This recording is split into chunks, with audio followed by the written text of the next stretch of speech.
Hello and welcome to 365 Days of Excelling with Clive. This is day 13 and today we are looking at replace formula. So where do we use that? For example, here I have some sentences which are hard-coded, they are not formula based, where I'm picking up the birth certificate as the ID number here.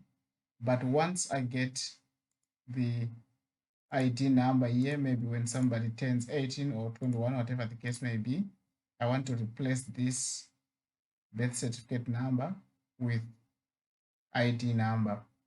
I can make use of the replace formula. So how does the replace formula work?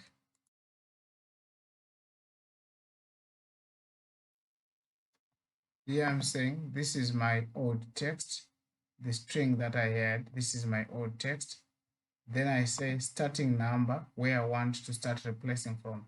So I want to start replacing from character number 27. So I just made use of a formula code find here to help myself to pick up where this string is starting. You learn the find formula later on in this series to determine how I found that is 27.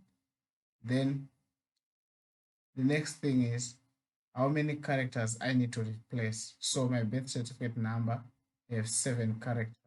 So I want to replace 7 characters with what text? So the text I need to use to replace that with. So I need to replace it with the text in D2 here.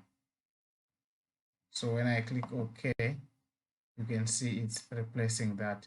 So if I do the same, I copy the same formula down here.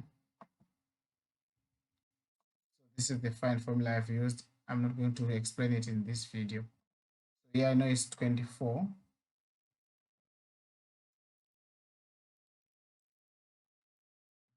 Now replacing the ID number or the birth certificate number with the ID number. But where there is no ID number here, I don't need to do anything. I can also then replace the last one as well.